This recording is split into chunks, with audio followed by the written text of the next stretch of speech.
शीतकालीन सत्र को लेकर प्रधानमंत्री नरेंद्र मोदी पहुंच चुके हैं। क्या कुछ कह रहे हैं वो आपको सुनाते हैं, सीधे लिए चलते हैं, सुनिए। करना चाहिए और मैं आशा करता हूं, मेरी एक सबसे बड़ी चिंता रही है पिछले कई लंबे समय से,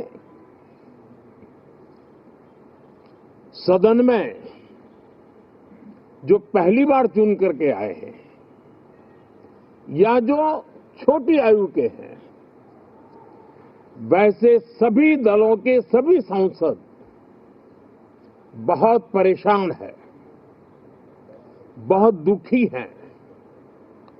उन्हें अपने सामर्थ्य का परिचय कराने का अवसर नहीं मिल रहा है,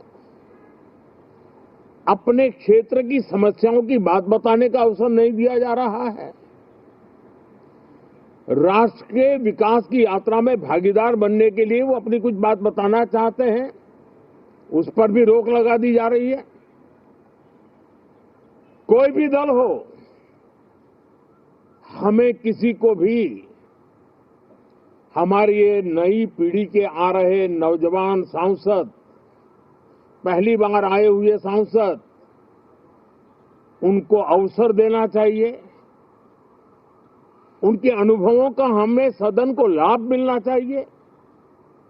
इस नई पीढ़ी के अनुभव सदन के माध्यम से राष्ट्र को भी लाभान्वित करेंगे और इसलिए मेरा आग्रह रहेगा कि हम इन चीजों को गंभीरता से लें। ड्रामा करने के लिए जगह बहुत होती है, जिसको करना है करते रहें। यहां ड्रामा नहीं, डिलीवरी होनी चाहिए। नारे के लिए भी जितने नारे बुलवाने हैं, वो पूरा देश खाली पड़ा है। जहां पराजित होकर के आए वहां बोल चुके हो, जहां अभी पराजय के लिए जाने वाले हो वहां भी बोल दीजिए, लेकिन यहां तो नारे नहीं, नीति पर बल देना चाहिए और वो आपकी नीयत होनी चाहिए। साथियों, हो सकता है राजनीति में नेगेटिविटी कुछ काम आती होगी, लेकिन अल्टीमेटली नेशन बिल्डिंग के लिए कुछ सकारात्मक सोच भी होनी चाहिए। नेगेटिविटी को जरा अपनी मर्यादाओं में रख करके नेशन बिल्डिंग की तरफ ध्यान दें, ये मेरी अपेक्षा रहेगी। साथियों, ये शीतकालीन सत्र एक और कारण से भी महत्वपूर्ण है।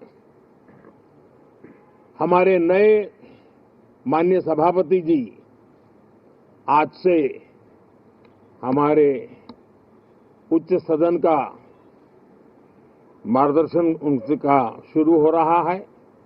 मैं उनको शुभकामनाएं देता हूं। साथियों, जीएसटी रिफॉर्म्स एक नेक्स्ट जनरेशन रिफॉर्म्स के लिए देशवासियों के मन में एक श्रद्धा का वातावरण पैदा किया है। इस सत्र में भी उस दिशा में बहुत सारे काम होने वाले हैं।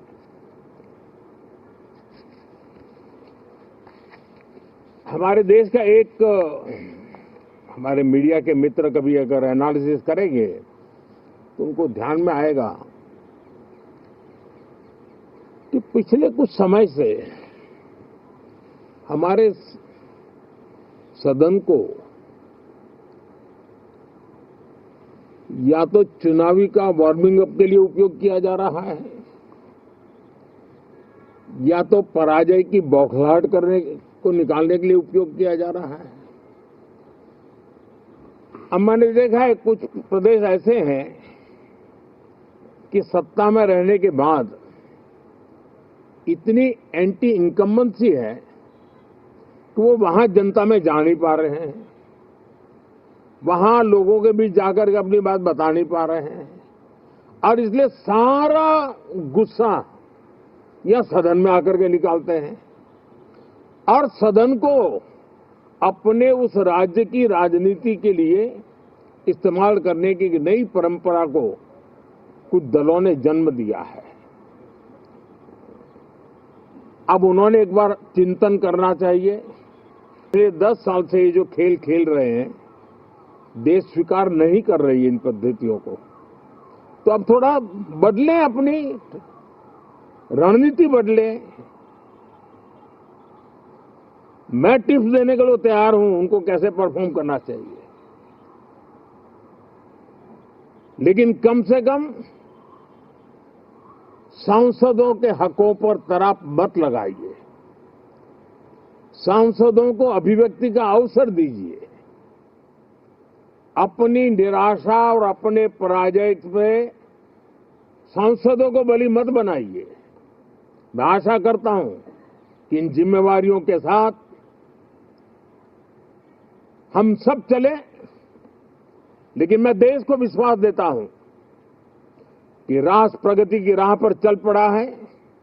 राष्ट्र नई ऊंचाइयों को पार करने की दिशा में आगे बढ़ रहा है और ये सदन भी उसमें एक नई ऊर्जा, नया सामर्थ्य भरने का काम करेगा। इसी विश्वास के साथ बहुत बहुत धन्यवाद।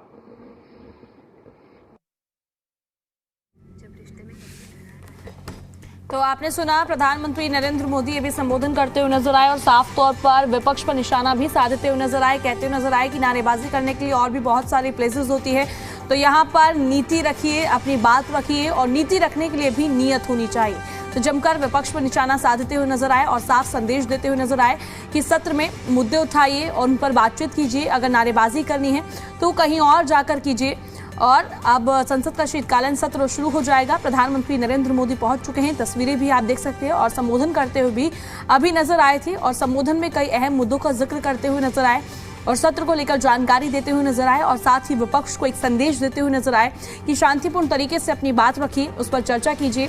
नारेबाजी करनी है तो जहां आप कहीं और जाकर नारेबाजी कीजिए। ये साफ संदेश प्रधानमंत्री नरेंद्र मोदी ने अपने संबोधन के दौरान कहा।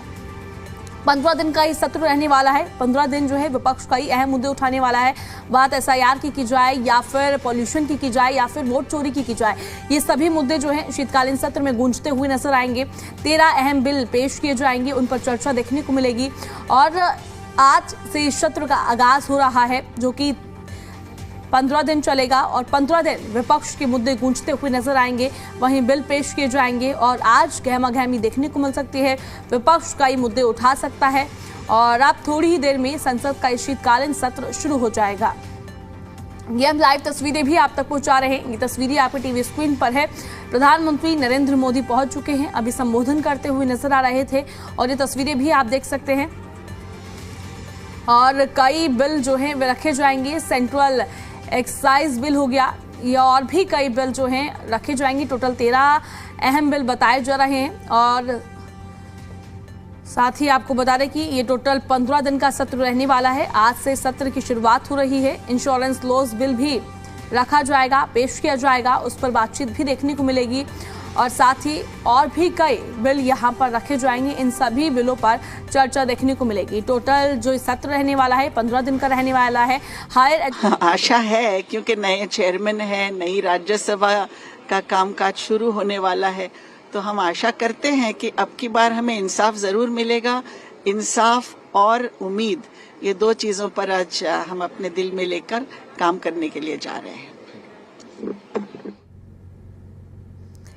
तो ये हम आपको बता रहे हैं कि कौन कौन से बिल आज रखे जाएंगे। टोटल 13 बिल कौन से हैं। जो है वो लगातार जारी रहेगी, क्योंकि इलेक्शन कमीशन जवाबदेह नहीं है, उसके ऊपर उसको वैसे दायरे से बाहर कर दे, उसकी कोई शिकायत नहीं हो सकती, तो अब देश कैसे चलेगा। ये अनअलानी हुई डिक्टेटरशिप है। इसके ऊपर हमारी जो पार्टी अपना स्टैंड स्पष्ट इसके ऊपर मजबूर करेगी सरकार को कि इसको आजाद करके और लोगों के आवाज जो है, जो राहुल जी ने पूरा डिटेल उसके बताया, उसके ऊपर जवाब दे। दुख की बात है, देखो जवाब उन्होंने देना है, वो जवाब हमसे मांग रहे हैं, दुख की बात है।